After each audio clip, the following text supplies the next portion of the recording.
to the defeat to Galatasaray. BLTHFC says 58% pass completion from Dragusin today. That's more concerning than the defending, which is in part due to non-existent midfield. Also rushes his passes and headers with zero pressure. Doesn't help calm the team down. Look, Dragusin wasn't getting help yesterday from a lot of players, I felt. First of all, he's getting partnered by Ben Davies. As much as I think Ben Davies is done well for us, it's not the ideal partner. He wasn't getting any help from the likes of Bergvall, Maddison to the level that he should have been getting help, or Basuma even. And no one, and any time anyone was showing for the ball, any pass from Radu going into midfield was just getting cut out. And it wasn't just because it was sloppy passing. I think the players he was passing to were lacking fight and aggression to kind of stop those balls going through. So I agree, though. There's tendencies now from Dragusin which needs to be cut out of his game. His tendency to let the ball run across him without being aware of where players are, getting caught on the ball in poor positions, and his passing is not good enough. It's fair to say it's just not good enough. Sloppy, not accurate enough, not crisp enough as well. So there are definitely question marks about Dragusin. Last couple of games he's played very well, but mostly defensively, not on the ball. He still looked a bit awkward on the ball. So that is something that needs to improve, and until it does, there will still be question marks about him in that position. BR Football says life comes at you fast, and this is in response to Lankshear getting his arms out to the Galatasaray fans and then obviously being sent off. Joe says, nice one, BR Football. He's quite literally 19. I agree. Why are you lumping on a teenager and piling on and getting people to make fun of him? This is a teenager making his way at Tottenham, scored a goal in one of his first European games, and yes, it didn't work out for him with the red card, but this is a big football account on football Twitter, and they're basically trying to get people to pile on a teenager. I mean, it's not great form, and I don't like to see that. And fair play for Joe to calling it out. And look, big up to Lankshear for scoring that goal, and he'll have to learn from that red card. But I actually thought did some good stuff yesterday. Zeus says, even hit the celebration. Lankshear. Big up to Will Lankshear, copying the Alan Shearer celebration there. Will Lankshear. Hopefully first of many goals for Tottenham Hotspur. And as I say, maybe with Richie out after his performance yesterday, I actually think, Ange will see that. And as much as he got the red card, hopefully he will see that performance with a view of, getting more chances to impress for Tottenham, maybe in the league, in place of Richarlison up front. THFCRT says, never forget when top bids were calling for Dragusin to start over Romero in the league. Romero is and always has been our best centre-back. We have so many clueless fans. I kind of agree that Romero has to be playing over Dragusin, as much as I think Dragusin can be good. Like what Romero offers us on the ball is just so vital to our play. If he's fit, he just has to play. And we've seen now with Romero out and Dragusin playing, he just doesn't offer what we need on the ball. And beyond that, he can be a bit of a liability. So on the ball, that is. So I think Romero is very, very important. Billy T. Big up to Billy T. He says, no tactical expert, but thinking marking Osimhen might be a good idea. I mean, hopefully, that was discussed, because it didn't seem like it during the game. Osimhen had 4 big chances during that game, and it just seemed like he had 2 goals, 4 big chances. I think we just really couldn't get near him. And every time they got the ball in our final third, he was running off us. He was getting in behind. We were really struggling to contain him. It was too easy for Victor Osimhen, to be honest. So could have done with marking him, to be honest. Jay Andrew says Basuma is a tricky one because 11v11 it didn't click and wasn't right. However, 11v10 he played excellently and helped massively. At 3-1 with 10 men, can argue pressure is off, but could also argue we could have lost 5 or 6. So it'll be something to fight for. Fascinating. Yeah, that's what I was saying about yesterday. Interesting game.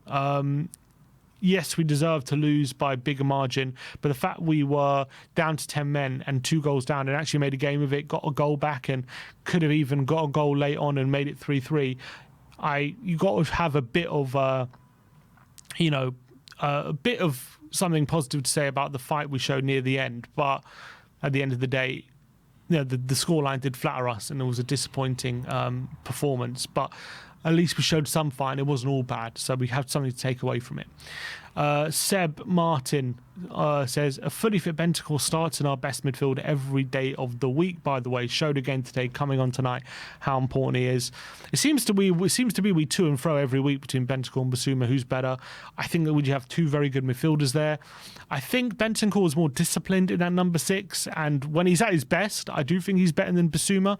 Albeit when Bissouma's at his best, he can be a formidable opponent as well. But I do think Bissouma has his lapses in concentration that Bentancur doesn't quite have in his game, in my opinion.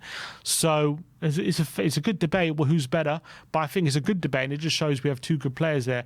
I think I might prefer Bentancur for right now, just because he's more disciplined and we don't get caught out as much, I feel like, when he's there. But Bissouma, we all know when he's at his very best, he could be as good as a lot of top midfielders in the league. Alex, your expert, says you can tell teams have a coordinated plan for Tottenham's build-up now. They know they keep their two centre-backs deep and isolated. Galatasaray lay the trap before pressing Dragusin blindside. It's excellent opposition analysis.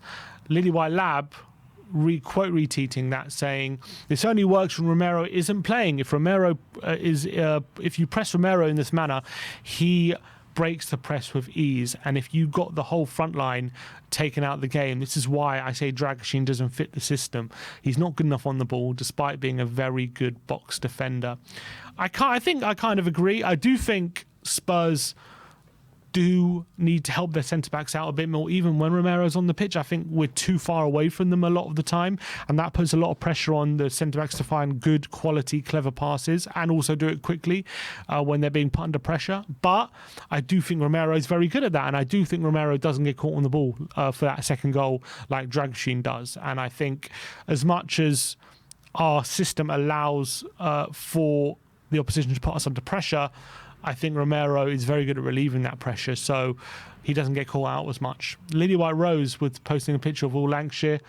Absolutely love this picture, and shows maybe the confidence he has to do that away in a hostile crowd like Galatasaray. So big up to Will getting his goal and showing his confidence as well. Solanke in the Europa League so far this season, 3 goal contributions in 4 games. Nice finish from him, by the way, and made a really good impact, and has been quite clinical in Europa League games so far this season, so fair play to him. Well played, Dom Solanke, and look, he's getting his act together in the Premier League as well in terms of goal contributions. Trevor Bissouma says, I love this Tottenham team, and Ange, I really don't care what anyone thinks. It's the most I've cared since peak Pochettino era anyway, and I think it's probably on the ball anyway the best we've been since the peak Pochettino era. So look, yesterday, that doesn't change anything for me. I think we still got the same ambition in this competition, which is to win it, and that doesn't affect it. I think Premier League results and performances are starting to turn and improve. So I'm really encouraged by the direction we're going in, and I think we're going in a good direction. Johnny H, who was in the studio yesterday with Brian Daigle, says pre-match with Brian Daigle just before we went live on WeAreTottenhamTV. Unfortunately, Spurs were taught a lesson by Galatasaray. In my humble opinion, it should have been a double pivot midfield with Bentancur and Bissouma to protect our makeshift defence, and our half-time subs were a huge mistake. I just think, for me, when we're looking at was that the best team to go out there and get a result? Probably not. Did we have to manage a squad, and do we have to risk losing a game for the sake of squad management so that we don't come away with too many injuries and we're fresh for Sunday? I was willing to take that risk, me personally. I understand if you're of the opinion that it wasn't worth taking the risk and we needed the points in this game, and it's more important to keep up momentum of good results rather than keeping the squad fresh. That's also a valid opinion, and maybe that's what Johnny's thinking. I, for one, think managing the squad was probably more important in this game, and we were always likely to lose this game, even with our best 11, and it's a valuable experience that these young players will get. So I was willing to risk losing this game for the sake of the long-term benefits we'll get from managing the squad here. Alfie says, doing this to hell at 19, #aura. Big up to Alfie. Another great picture of Will Lankshear getting his arms out, doing the Bellingham, I think that's what you call it. Talking THFC says Tottenham Hotspur Football Club. Last week, this is for the therapist from The Sopranos, saying, last week you mentioned that we're back, but today you tell me it's over. What changed? It's just classic Tottenham Hotspur. We're always, from week to week, never know what you're going to get. Harry Brooks, big up to him. He says, Bentancur or Basuma, leaders in how they take responsibility on the ball. Even if nothing else is around them, they will do as much as they can to make something positive happen and positively affect the game, even if it puts them at risk of making a mistake. I'll be honest, I've never understood why so many fans think Spurs need a 6. Having them as 2 options alongside Gray and then Tyrese Hall coming up, that's a top quality mix. I kind of agree. I think a 6 isn't the most essential position. Like I said this at the start in the summer. Obviously, if we can get an upgrade in any position, I would take it. And obviously, if we've got good players in certain positions, but if there's an upgrade there, if we can sign Van Dijk, I'd sign him. I'd want him, but doesn't mean I think Romero needs to be upgraded or Van de Ven. If we can sign, Trent Alexander-Arnold, yeah, I'd sign it. But we've got Porro, who's a very good right back. I don't think signing a right back is that completely necessary. If we could sign Vinicius Jr., I would sign him, but we have Son there at the moment, and I don't think an upgrade on Son is massively necessary. And I had the same feeling about Bentancur and Basuma. Yes, if we could sign Zubimendi or a top quality number 6, I would do that, and I would try and upgrade that position if we could. But we do have 2 very good 6s there. We do have 2 very good central midfielders who they would play for a lot of good teams, and they are top 6 players, whether we like or not. Those are 2 very good 6 options. And I wasn't so mad about not getting a number 6 as much as you could argue, could we upgrade that position? Do we need to upgrade? Maybe, but those are 2 very good options in the 6 and 2 players who could do the job if they share the load. And I think they're doing a fine job this season, and I'm happy with their performances. And I think they offered 2 good things, but I think they're doing very well. Carly on you Spurs says, are you kidding me with that finish? Quality from Solanke. Big up to him. Lovely back heel and got us back in the game. Really good. What will go under the radar is a brilliant movement just ahead of Sanchez. Made sure he turned the ball home as well. Nathan Clark says, on the ball, Sanchez had a significantly better half than Radi Dragusin, by the way. Yeah, I have to agree. Sanchez was so much better than Dragusin, and that was a player that we hounded out. So, good point. And Dragusin is going to have to improve, but he's a lot younger, so hopefully he's got the scope to improve. But Sanchez was impressive. Looks like he's improved a lot since leaving Spurs. John McKenzie says, say what you like about Spurs, but I think that's the highest XG total, 110.77, that I've ever seen from just 3 shots. Yeah, I have to say, it was very, very high. It just shows the quality of chances we did create with the little chances we had. The quality was very, very high, so that was a positive. Harry Brooks again says, Archie Gray is a pure footballer. Love how he disguised that clip pass in behind, and the technique is delivered spot on. Have to agree. Brilliant pass from Archie Gray. Hopefully a lot more to come from him. Look, difficult day again from him at left back, but had that moment of quality that he can take away from the game in a very tough game, tough atmosphere. Him and Lankshear had their moments they can take away from that game, to say that they stood up in certain moments in that game in tough conditions and provided quality moments, and hopefully they'll learn from those moments. So look, that is it from Reacts for the game against Galatasaray.